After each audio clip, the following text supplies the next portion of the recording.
ለመቼም ያጽ ዮሐንስ ፍቅር የሚያናውዘው የሰው ነኝ እንግዲህ የሚከፋሽታላችሁ ምንም ማድረግ አልችልም ይቅርታ አድርጉልኝ ለቦኖት ይቅርታ ጠይቃ እንዳትቀየሙኝ በዚህ በኩል ይሄንን ነብሰበላ እስኪ ተዋውቁት አቶ ተመስገን ካሳ ይባላል የማዕከላዊ ኢትዮጵያ ክልል የጸጥታ ዘርፍ ኃላፊ ነው የመንግስትን የሰላም ጥሪ አንቀበልም ባሉና በህዝብ ላይ ጉዳት በማድረስ ላይ የነበሩ ባላቸው አካላት ላይ እርምጃ መወሰዱን ገልጾ ድርጊቱን አስመልክቶ የሚሰራጨው መረጃ ሐሰተኛና ምን ይያልክ እንዳለ አፍተሃል ማለት ነው ለ5 ለ7 ለ8 ዓመት ተማርከህና ማርከው እንደ ሶማል ሽርጥ አስለብሰው የብፁዕ አቡነ ሳዊሮስ ስም እንዲጠራን የብፁዕ አቡነ ሕርያቆስ ስም እንዲሻር ተወስኗል ገዳዮች የሟች ቤተሰቦችን በገንዘብ በሽምግልና እንዲሁም በመሬት ስጦታ እያባበሉ ይገኛሉ ሲል ዛሬ የድንግል ማርያም ሐውልት ሊመረቅ ነው በአንድ ፖላንዳዊ ቢሊዮነር ሙሉ ወጪ ተሸፍኖ የተሰራው 182 ጫማ ቁመት ያለው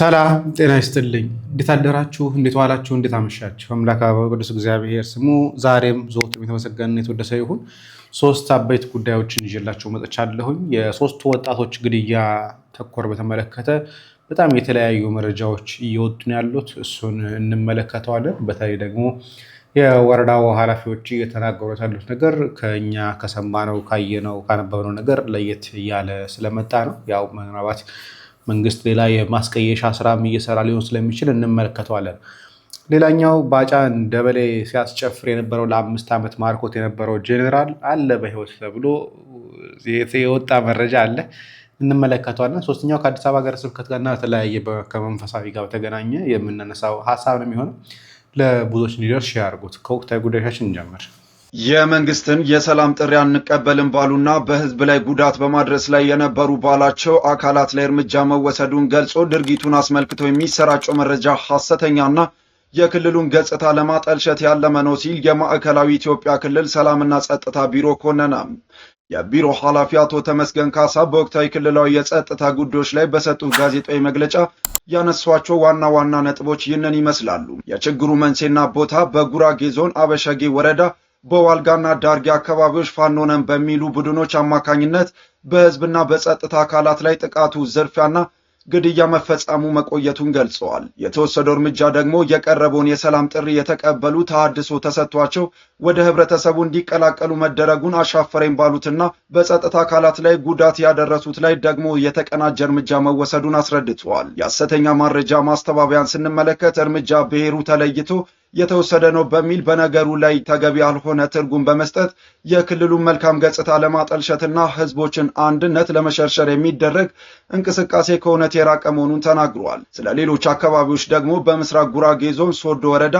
እንዲሁም በመስቃም ማርቆና እኖር ኤነር አካባቢዎች የነበሩ አለመግባባቶች በውይይትና በጥናት መፈታት ላይ እየተሰራ መሆኑንም ጠቁመዋል በመግለጫው ላይ ደግሞ ብዙሃኑ ሐሳባቸውን እየሰጡ ሲሆን ጥፋታቸው ከተረጋገጠ በህግ አግባብ ሊቀጡ ሊታረሙ ሲገባ በመግደል እርምጃ መወሰዱ እንደ ትክክለኛ መንገድ መገለጹ ቅሬታን እንደፈጠረባቸው ገልጸዋል ለወቅታዊና አዳዲስ ፈጣን መረጃዎች እናት መረጃን ላይክ ፎሎ ይሄንን ነብሰበላ እስኪ ተዋውቁት አቶ ተመስገን ካሳ ይባላል የማዕከላዊ ኢትዮጵያ ክልል የጸጥታ ዘርፍ ኃላፊ ነው ሰሞኑን ሁላችሁም ዝግንን በሚል ሁኔታ እንደሰማችሁ ሶስት ወንድሞቻችን እዚሁ ማዕከላዊ ኢትዮጵያ ክልል ውስጥ ጉራጌ ዞን ውስጥ ከተሳፈሩበት ሚኒባስ መኪና ወርደው አማራነታቸው ብቻ እጃቸውን ወደ ኋላ አሳስሮ በግፍ እንደተረሸኑ ሰምታችሁ በግፍ 2 ቀን ሙሉ ሬሳቸው ከዛ ቦታ ላይ ሳይንቀሳቀስ እንደቆየም ታውቃላችሁ ይህ ሰውዬ በሚዲያ ትላንትና ወጥቶ ሽፍቶች ላይ እርምጃ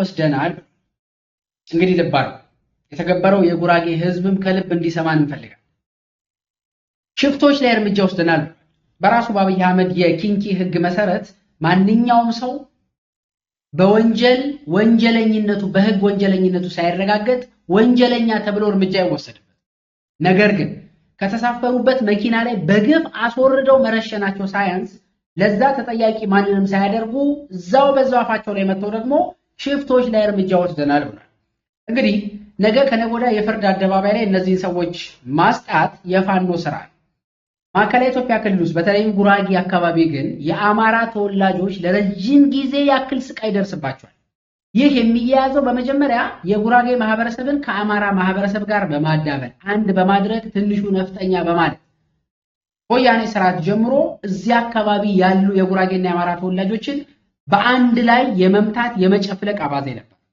ዛሬም ያ ቀጥሎ በጣም ትዝ ይለኛል የአማራ ብሔራዊ የአብን የተባለው አሁን ከሽፎ የአብይ አህመድ ገረድ የሆነ ድርጅት የመጀመሪያ ቅርንጫፉንም ወልቂጤ እንደከፈተ አስታውሳል።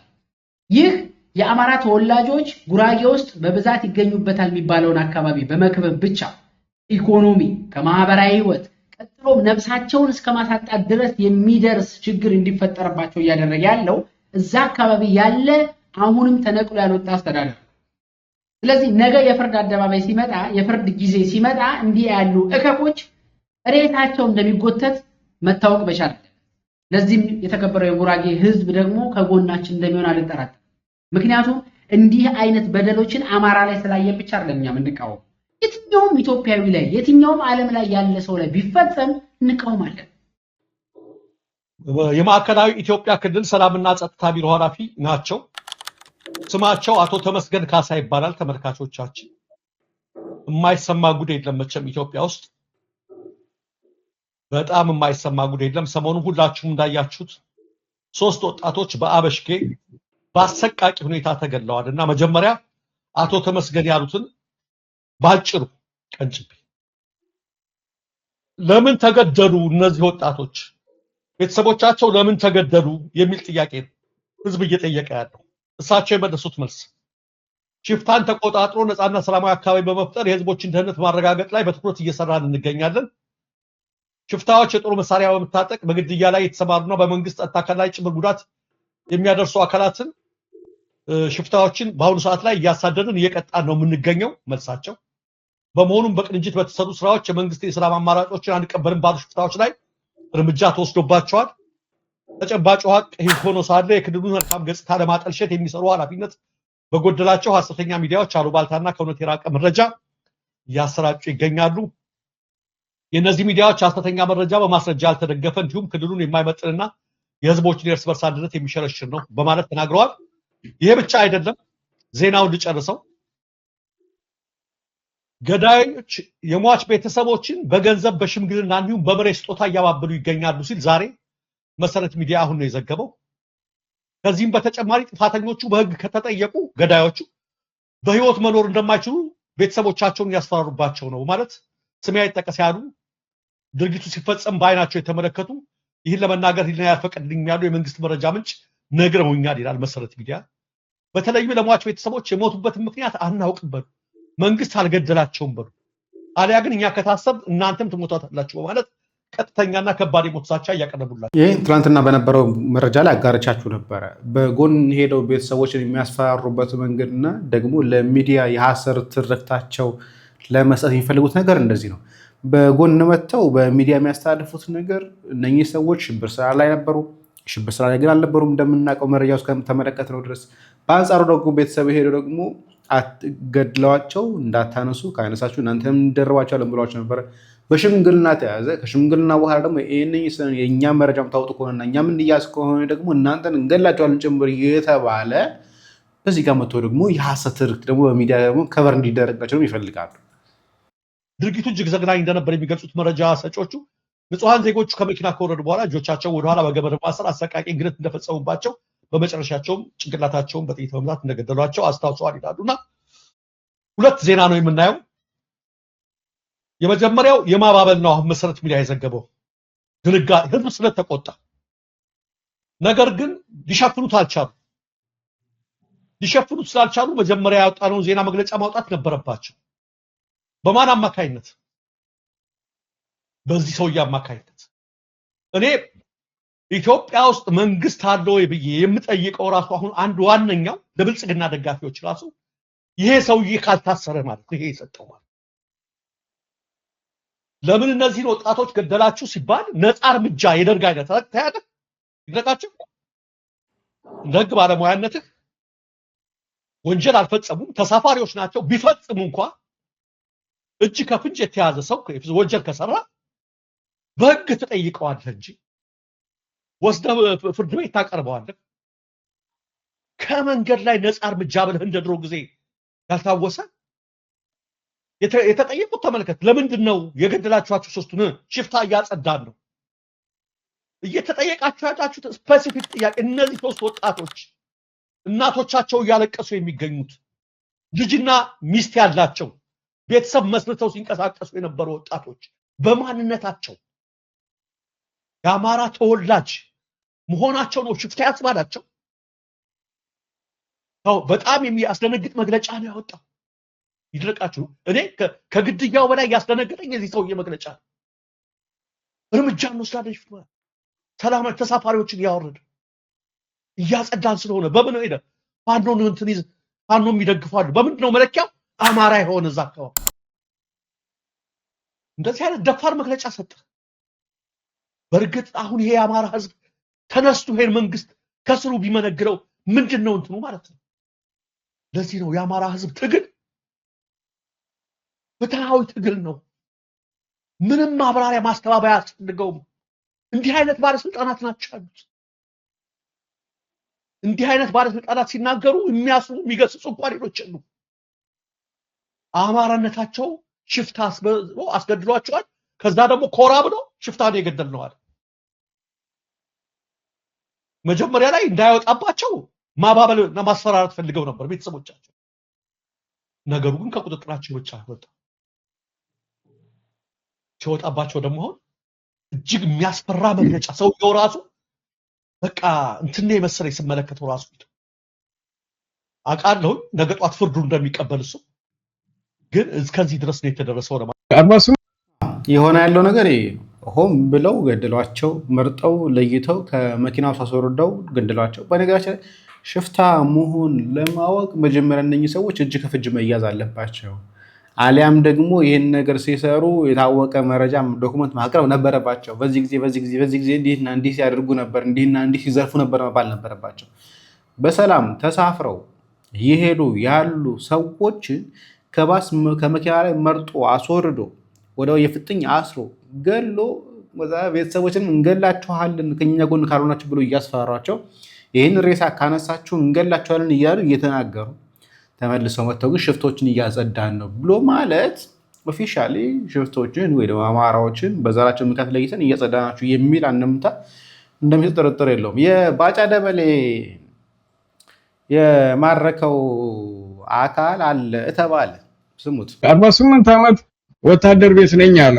ከ48 ዓመቱ ምርኮኝነቱን ቀነሰ።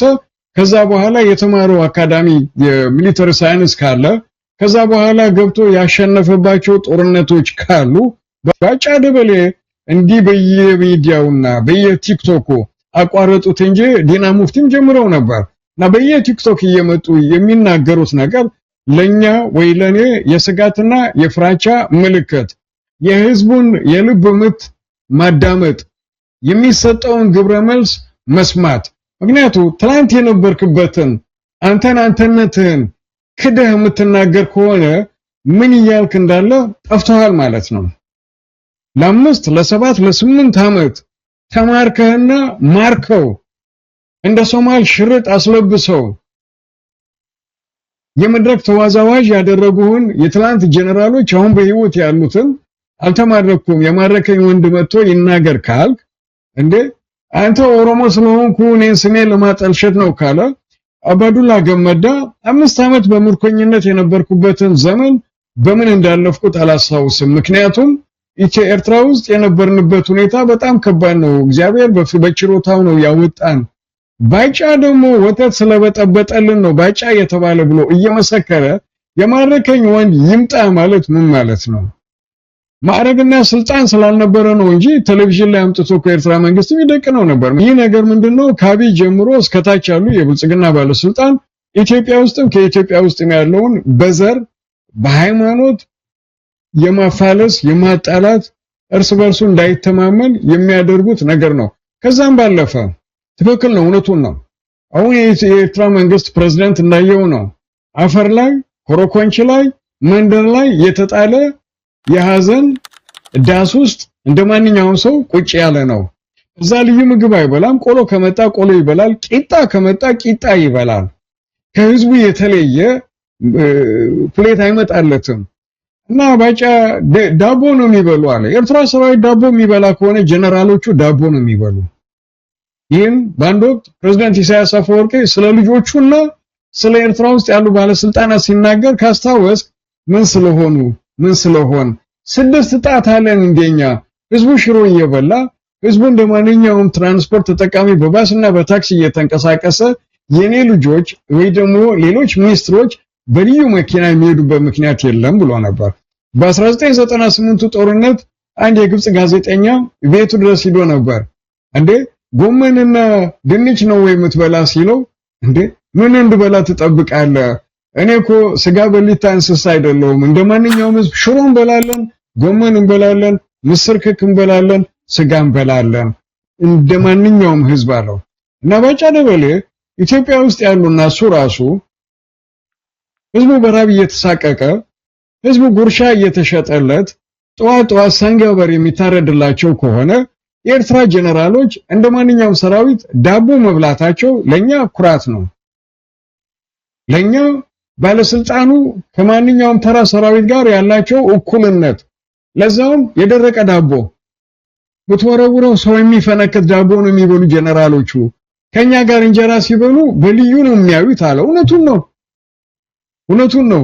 የኢትዮጵያ ህዝብ ጀነራሎቹ የሚበሉትን ሰንጋበሬና የሰንጋበሬ ሻኛ የኢትዮጵያ ህዝብ ይበላል ወይ ብለው ይደነቃሉ። ምክንያቱም እነሱ የሚበሉት ደረቅ ዳቦ ነው፣ ደረቅ ኮረሾ ነው። ለዛው ነው ሰውነታቸው ደረቅ የመሰለው እኮ እንጂ እንደነሱ ሰንጋበሬን ባከሉ ነበር እኮ ቢበሉና ይህ ታች ወረደ በጣም ካንድ ትልቅ ባለስልጣን የማትጠብቀው ርካሽ የቲክቶከር አይነት አነጋገር ተናገረ። በእኛ እይታ ግን ሐቅን የተናገረው ኩራትም ይሰማናል። እንኳንም ሰራዊቱ እየራበው ጧት በሬ ፍየል በግ ይታረድላቸው ነበር ቢል ትንሽ የሚሰማህ ነገር ሊኖር ይችላል። እና እዚህ ደረጃ ላይ የደረሰው ስለምንድን ነው? ትላንት እኮ ነው 3-4 ዓመት እኮ ነው የኤርትራ ጀነራሎች የመሩት ጦርነት ጻድቃንና ታደሰ ወረደ ገፍቶ ያስገቡት ሰራዊታችን ቄራ እንደገባ ሰንጋበሬ ተጨፈጨፍን ያለው እና እንዲህ ብሎ ባወደሰበት ምላሱ ደረቅ ዳቦ ነው የሚበሉ አርጅተዋል ደክመዋል ብሎ ቢናገር ጭንቅላቱ ውስጥ ያለ ጭንቀትና ፍራቻ ህዝቡን ምናልባት ስጋት ውስጥ ከታለው የሚል መንፈስ ካልሆነ ኤርትራ መንግስቱና ኤርትራ መንግስት በስተጀርባ ያሉትን ማንኛውንም አካል በባጫ ደበሌ አነጋገር ይለወጣል የሚል መንፈስ የለንም። የባጫ ደበሌን ቃለ መጠይቅ እውነት ለመናገር በጣም አሳፋሪ ነው። እንዳንድ ጀነራል እንዳንድ አምባሳደር ገር ለምን አስፈለገ? የብልጽግና ሰዎችስ እውነት ከፖለቲካ ወገንተኝነት ወጥተው ከዘር ቋት ከማንኛውም ምክንያታዊ ካልሆነ ድጋፍ ወጥተው የባጫ ደበሌን ቃለ መጠይቆችና ንግግሮች እኮ በደንብ ቢመረምሩ የሚያሳፍርና የሚያሸማቀቅ እኮ ነው። ለምሳሌ አንድ ያነሳው ጀነራሎቹ ያኔ በ83 ነጻ በኤርትራ በወጣችበት ጊዜ ያላቸው ማዕረግ ነው አሁንም ያላቸው። እንግዲህ ባጫ ደበሌ በአንድ ጊዜ ነው ጀነራል የሆነው። ምናልባትም 10 አለቃ ነበረ። ከ10 አለቃነት ነው በአንድ ጊዜ ጀነራል ማዕረግ ያገኘው። በየትኛው የውጊያ ልምድ በየትኛው ትምህርት ቤት አልፎ እቹ የብሔር ኮታ የብሔር እዚህ ላይ እናቆየው። ስለዚህ የማረከው አካል ራሱ በህይወት አለ። ለምንድን ነው የሚዋሸው? የብልጽግና ፕሮፓጋንዳ ነው የሚል ነው። ወደ መንፈሳዊው ነገር እንምጣ። አንደኛው እንግዲህ ይህ በታላቅ ድምቀት ይከበራል እየተባለ ያለው እየሰማን ያለ ነው የእመቤታችን ሐውልት ነው። የድንግል ማርያም ሐውልት ሊመረቅ ነው። በአንድ ፖላንዳዊ ቢሊዮነር ሙሉ ወጪ ተሸፍኖ የተሰራው 182 ጫማ ቁመት ያለው የድንግል ማርያም ሐውልት ግንባታው ተጠናቆ በነሐሴ ወር መጨረሻ ለምርቃት እንደሚበቃ ተገልጿል። ታዲያ ይህ ሐውልት የሚገኘው በአውሮፓ ሲሆን በሀገሪቱ ከሚገኙ የድንግል ማርያም ሐውልቶች ትልቁና ረጅሙ በመሆን ግንባር ቀደም እንደሚሆንም ተነግሯል። ሐውልቱን ሰርቶ ለማጠናቀቅ 4 ዓመታት የፈጁ ሲሆን በስተመጨረሻም በነሐሴ ወር መጨረሻ ላይ እንደሚመረቅ ተነግሯል። ይህንን ሐውልት እንዴት አያችሁት? አስተያየታችሁን ኮሜንት ላይ ጻፉልን። ፎሎ ማድረግ እንዳትረሱ። ዛሬ ነሐሴ 7 2 ሰበር ዜናዎች አሉ። በደንብ ሼር፣ ኮፒ ሊንክ፣ ሪፖስት እያደረጋችሁ ተከታተሉ። የአዲስ አበባ ጠቅላይ ቤተ ክህነት ስራ አስኪያጆችና አመራሮች ከተነሱ ከ15 ቀን በላይ የሆናቸው ቢሆንም አዳዲስ የተመደቡት ሰራተኞችም አገልጋዮች ደግሞ ከጾመ ፍልሰታ በኋላ ነሐሴ 18 ቀን ወደ ስራ ገበታቸው እንደሚመለሱ መረጃዎች ደርሰውናል። በሁለተኛ ደረጃ ደግሞ አዲስ አበባ ዙሪያ የሚገኙ ገዳማትና አድባራት የብፁዕ ቅዱስ አቡነ ማትያስና የብፁዕ አቡነ ሕርያቆስ ስም እንደሚጠራ ይታወቃል። ከአሁን ሰዓት ጀምሮ ግን እስከ ቅዱስ ሲኖዶስ ምልአተ ጉባኤ ድረስ 2019 ጥቅምት ድረስ የብፁዕ አቡነ ሳዊሮስ ስም እንዲጠራና የብፁዕ አቡነ ሕርያቆስ ስም እንዲሻር ተወስኗል።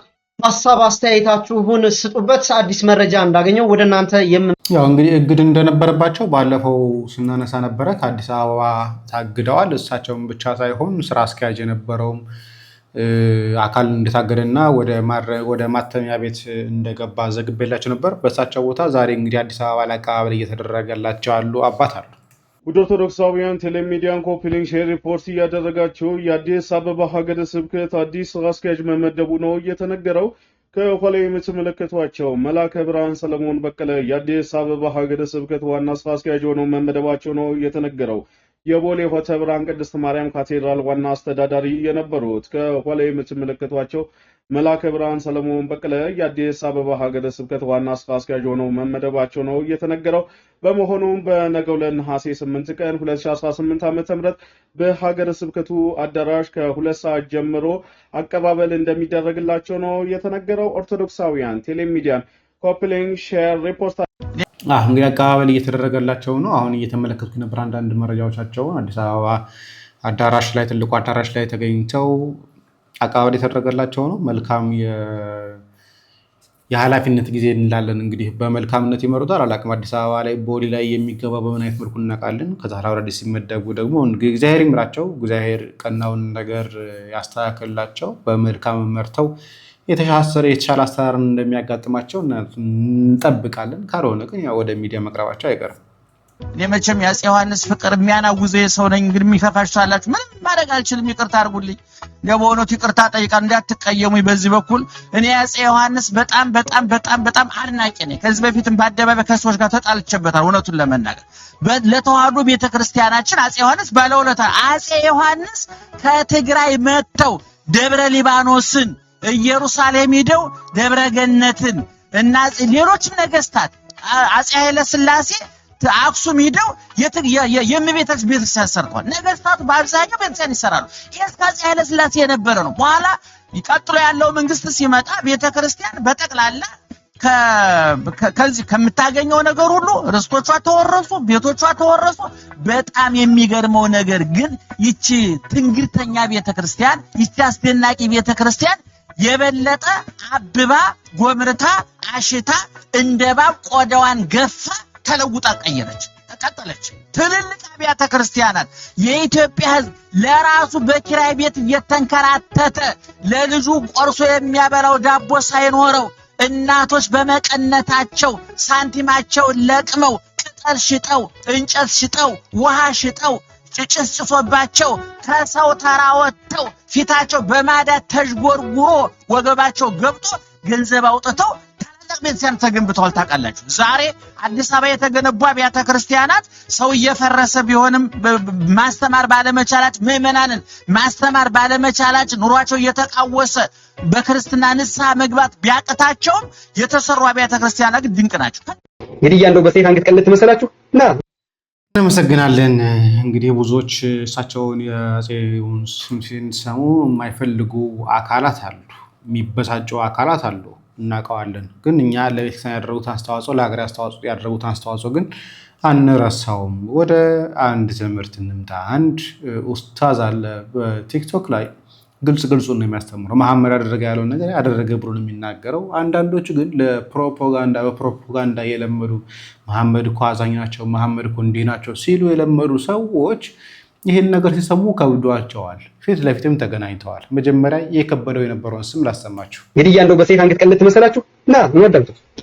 እጆቻቸው እንዲቆረጡ አዘዙ ነብዩ ሰለላሁ ዐለይሂ ወሰለም። ወአርጁለሁም እግሮቻቸውም እንዲቆረጥ አዘዙ። ወሱሚራት አዕዩንሁም አይኖቻቸው እንዲወለቅ አዘዙ። ዝም ብዬ ሳስበው እነዚህ የአረብኛ ኡስታዞች የአረብኛ ሽፍታ ብቻ ሳይሆኑ ከረሱል ሰለላሁ ዐለይሂ ወሰለም ጋር ችግር ያለባቸው ላይ ይመስለኛል። ስልም እግር ቆርጠዋል፣ እጅ ቆርጠዋል፣ አይነ ጥፍተዋል፣ ትእዛዝ ሰጥተዋል። አቡ አብደላ የምትባል እብድ ማለት ነው። ከዚህ በፊት ትንሽ አክብሬ ስምህን መጥራት አልፈለኩም ነበር። አሁን ልንገርህ፣ በጣም የረሱል ሰለላሁ ዐለይሂ ወሰለም ጥላቻ አለብህ። ድብን ያለ ጥላቻ የተከታዮቻቸውና ስራቸውን የሚያስቀጥሉ ዳኢዎች ብቻ ሳይሆን የረሱል ሰለላሁ ዐለይሂ ወሰለም ጥላቻ አለብህ። የሴት ልጅ ድምፅ ይረብሸኛል። ሻፋዳ ነህ እንዴ አንተ? ሻፋዳ ወላሂ ይህንን ቪዲዮ ሼር አድርጉለት። ካስተማርክ በስርዓት መስጂድ ላይ አስተምር። ቲክቶክ ላይ ሁለተኛ እንዳናይ። ኡስታዝ ወሂድ ላይ እንደተጨማለከው እኛ ላይ የምትጨማለቅ አይመስል። እኛ እንገባልሃለን። ዱሪዎች ነን እኛ። ቦርኮ ስትታይ ራሱ ገሪባ ነው የምትመስለው። ብለህ በቃ ጫትን ቃም አንተ። ጫት እየቃምክ አላህ ያ ረቢ ስትል ነው የሚያምርብህ። ረሱል ሰለላሁ ዐለይሂ ወሰለም ላይ እንደዚህ አይነት ቅጥፈት ትቀጥፋለህ እንዴ? ታሪኩን በስርዓት አትናገርም እንዴ? ያንን ቅጣት ያስተላለፉበትን ታሪክ በስርዓት አንተ ላጠፋው እኛ መልስ እየሰጠን እንሂድ እንዴ? ያውን በማናውቀው ወይ እውቀት የለን እውቀት ኖሯቸው የሚያስተምሩ ወንድሞቻችንን ቆምባ እንዴ ተሳስታችሁ እንዴ ሂዳ አንተ የሆነ ጭቃ ናልሸክለቅ ናልጥይዘ አኮ ተገናኝ። በዚህ ጋር ያለው ነበር ይሄ መሐመድን ስለ መሐመድ ሲናገር የነበረው በዚህ ጋር ያለው ሼክ ነው። በትክክል ሐዲስ ላይ ያለውን ነገር ነው የተናገረው። መሐመድ እንዲህ ሲገድል ነበር፣ አይን ሲያወጣ ነበር፣ እንዲህ ሲጎረጉር ነበር እያለ አለም ሲናገር ነበር። ይኸው ልጁ ተገኝቶ የመሐመድ ስልጤ የሚባለው ማለት ነው ተገኝቷል። ስሟቸው በጣም አግሬሲቭ የሆነ እስልምናን ባታስተዋው እኔ አሁን ድንግጥ እላለሁ። አንዳንድ ኡስታዞች ሲያስተምሩ በጣም ደነግጣለሁ። የረሱል ስብዕና እንዲህ ነው እስከ አሁን ባለፈው አይን ጎልጉሎ እጅ ቆርጦ ቢባል በሂክማ ያደረጉበትን ምክንያት ያንን ቅጣት ያስተላለፉበትን ምክንያት ፊትህ ራሱ ያንን ስትናገርበት የነበረው ቶን አደገኛ ነበረ፣ በጣም አደገኛ። ነገራችን ላይ ሙስሊሞች አብዛኞቹ ሙስሊሞች ስለ መሐመድ አያውቁም። ዝም ብለው በየዋህነት ይከተሉታል እንጂ ምን እንዳስተማረ እንኳን አያውቁም። ለዛ የሚደነግጡት ትክክለኛው ትምህርት ሲሰሙት መጽሐፋቸውን ሲያነቡት ድንግጥ የሚሉት ለዛ ነው። በነገራችን ላይ ቪዲዮን እስቲ ካለ ይኸው መልስ ፊትህ ራሱ በጣም አደገኛ ነበር እና የቅጣቱ አሁን ለምሳሌ እጅ ቆረጠ ሰው እጅ ይቆረጥ የሚል ብይን ቢወጣበት እኔ ቅር አይለኝም። ግን ያንን ያስተላለፉትን ብይን ቶንህ ረጋ ባለ ሁኔታ በቃ እኔ ምን ልበልህ በአንተና አንዳንድ ኡስታዞች አንደበት ሲገለጹ ረሱል ሰለላሁ ዐለይሂ ወሰለም በጣም አግሬሲቭ ናቸው። ይቅርታ ለቃሉ ኢስላም ራሱ አግሬሲቭ ነው በእናንተ አንደበት ሲገለጽ ማለት ነው። እኔ ወላሂ አለም ብዙ ኡስታዞች አማርኛ አድርጋትማ ምክንያቱም እኔ አግሬሲቭ ማለት ወላሂ አላውቅም ነው። ይቅርታ ወላሂ አግሬሲቭ ማለት አላውቅም ነው። አውፍ በለኝ። እኔ አረበኛ እንጂ እንግሊዘኛ ፎቢያ አለብኝ። አብሽር ፈضل በአማርኛ ልግለጸው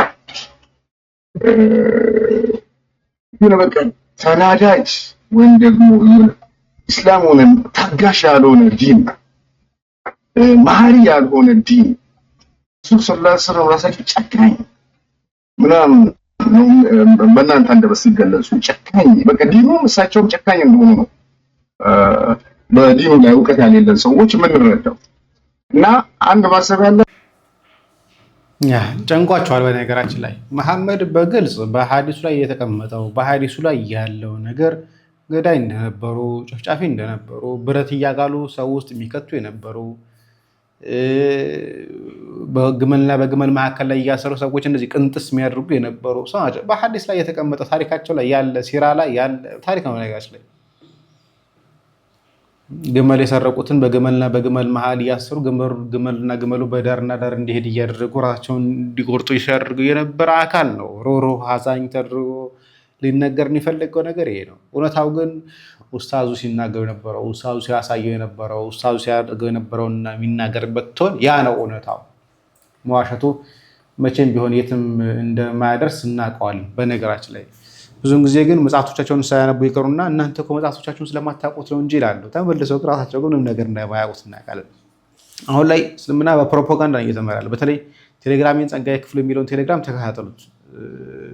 ዩቲዩብ ላይ መልቀቅ ማልችላቸውን ነገሮች እዛ ላይ እየለቀኳቸው ስለሆነ ቪዲዮዎችንም ጭምር እያጋሯቸው ስለሆነ ፕሊስ እዛ ላይ ተከታተሉት። የሚጠቅማችሁ መረጃ ታገኛላችሁ። የዩቲዩብ የኮሚኒቲ ጋይድላይኑ በጣም ትንሽ ሪስትሪክት ስለሆነ የማይፈቀዱ ነገሮች አሉ። ስለዚህ እሱን ደግሞ አክብረን ነው የምንሰራው። ጥንቃቄ ማድረግ አለብን። ያለበዛ ዩቲዩባችን ስለሚዘጋብን በአግባቡ ለመከታተል ዩቲዩብ ላይ መልክ ከማልቻቸው ነገሮች ቴሌግራም ላይ አስቀምጥላችኋለሁ። ጸጋዬ ክፍሉ በአማርኛም በእንግሊዝኛም የተቀመጠ ቻናል ነው።